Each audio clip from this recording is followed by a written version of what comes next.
राम राम जी। ये वीडियो मैं इसलिए बना रहा हूँ कि आप ये चीज़ राजनीति से हटके सोचना कि जो फिलहाल हमारे देश में हो रहा वो ठीक हो रहा नहीं हो रहा।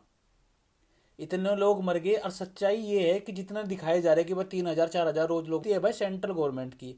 उनके पास इतना बढ़िया टाइम था जब कोरोना बिल्कुल भी कुछ नहीं था। लोग बाग समझ गए थे कि हाँ कोरोना कुछ नहीं है। उस टाइम पे बहुत अच्छे इंतजाम करके सब कुछ करके ये लोग रख सकते थे चीज़ों की।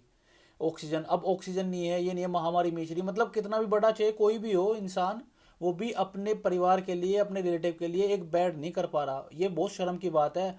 और मैं तो सही बताऊं ना, जो बड़ा आदमी जो अपने आप को विधायक मानता है, कुछ कोई भी कुछ भी मान रहा है, अगर वो अपने परिवार के लिए एक बेड नहीं कर पा रहा, तो मुझे एक आम इंसान से ज्यादा उस मतलब दुख तो है भाई, कोई भी इंसान हो, पर मुझे एक चीज की खुशी भी है क्योंकि ये लोग अपने लिए वीआईपी ट्रीटमेंट ढूंढते हैं ना, इनको भी नहीं मिल पा रही वो चीज़, तो मुझे अच्छा है। इनको एहसास तो तभी होगा क्योंकि इंसान को जब तक ठेस नहीं लगती उनको एहसास नहीं होता।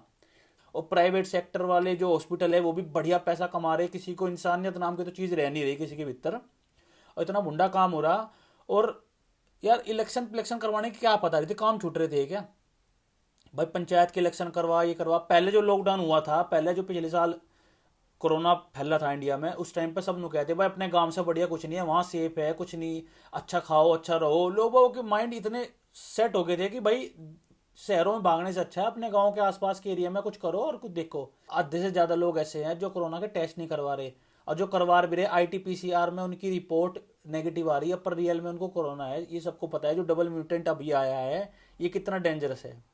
तो भाई कुल मिला के बात यह है कि इलेक्शन के टाइम पे जब ये इधर उधर भागे फिर रहे थे सड़कों पे, उस टाइम पर अगर ये फोन पे बैठ के तरीके से मीटिंग करके, वर्चुअल मीटिंग करके भी अगर ये कुछ करते उन 5-6 महीनों में, तो अपने देश को बहुत अच्छी तरह बचा सकते हैं। अब लोग बात खुश हो रहे कि भाई यूएस मदद कर रहा, फ्रांस मदद कर रहा, जर्मनी मदद कर रही, आपका सिंगापुर, हांगकांग, जापान, यूएई सब मदद कर रहे।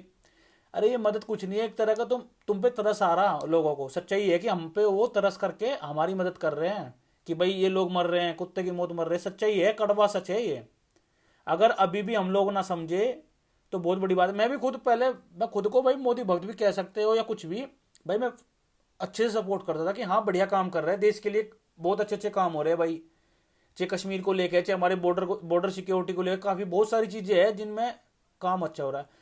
पर जो गलत है उसके लिए तो गलत भी कहा जाएगा, आंख बंद करके नहीं रहा जा सकता। हमारे बस की वो काम नहीं है कि भाई कुत्ता फेंकती वाला काम कि भाई यहाँ कुछ भी हो भाई है उसकी तरफ, वो काम नहीं है। जो गलत है वो गलत कहा जाएगा। और फिलहाल जो सिचुएशन बनी है उसका जिम्मेदार सिर्फ और सिर्फ हमारी सेंट्रल गवर्नमेंट, केंद्र सरकार है। अगर इन्होंने पहले लॉकडाउन लगा दिया, अभी भी तक भी बताओ पूरे देश में लॉकडाउन नहीं है, नहीं बिना लॉकडाउन के तो आप इसे ठीक कर ही नहीं सकते। जो हालत अभी है, लोगों में हाहाकार मची पड़ी। इतने वीडियो में देखे लोग कैसे मर रहे भाई।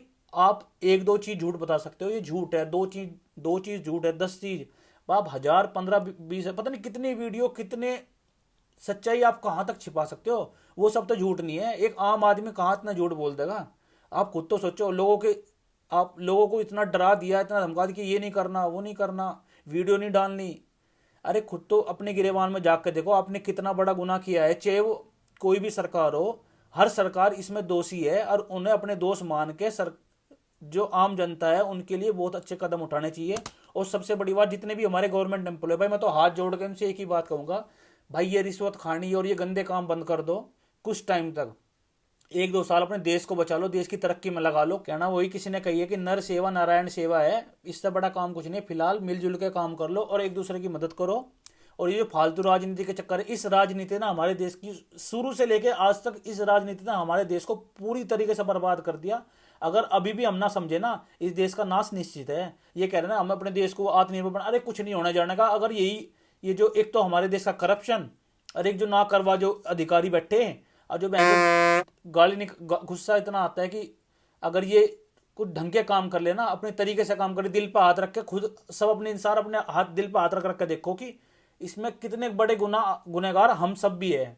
भाई जब बोला गया कि भाई मास्क लगा लो, ये कर लो, कोई सुनने को तैयार नहीं। हाँ मेरे कुछ नहीं होने का, वो नहीं होने का। आज वही लोग हैं, उनके घर, उन हर एक घर में इंसान मरने लग रहा। इतनी बुरी हालत है भाई। मैं तो हाथ जोड़ के कहूँगा समझ जाओ। अपने गांव में जाने से भी लोग डर रहे, इतनी बुरी हालत होगी इस कोरोना के चक्कर में। ऑक्सीजन नहीं है, बेड नहीं है, लोगों के पास पैसा नहीं है, रोजगार नहीं है, इतने गंदे हालात हो गए फिलहाल। जहाँ जिससे पूछे हर इंसान कितने गंदे हालात है। भाई अभी भी समझ जाओ। मैं तो इस वीडियो को शेयर करो अगर हो सके तो, और उन लोगों तक पहुंचाओ जो अच्छी अच्छी पोस्ट पे बैठे हैं, कि आप प्लीज समझो बात को और लोगों के लिए कुछ दिल से काम करो। बताओ, एक एम्बुलेंस 4 किलोमीटर तक जा रही, उस 10-10 हज़ार रुपये चार्ज कर रहे हैं वो लोग। 12 किलोमीटर के 40 हज़ार रुपये एम्बुलेंस के चार्ज कर रहे हैं। अगर किसी से एम्बुलेंस वैसे मांग लो, कह रहा कि हाँ कोरोना का पेशेंट है कि नॉर्मल पेशेंट है, हर आदमी का अलग अलग चार्ज है। भाई गाड़ी वही लगनी है, तेल वही लगना है, आदमी उतने लगने हैं, तो चार्जेस अलग अलग, क्या मतलब इंसानियत नाम की चीज कहाँ गई। भाई प्लीज समझो सब लोग, और इस चीज को समझ के और अपने घर परिवार को भी समझाओ, सबको बोलो घर में रहे, और जो नहीं सुनता उसको प्लीज प्यार से समझाओ कि भाई अब समझ जा, बाद में सारी जिंदगी पड़ी हर चीज को करने के लिए, थोड़े दिन रुक जाओ और अपने जीवन को बचा लो। राम राम जी।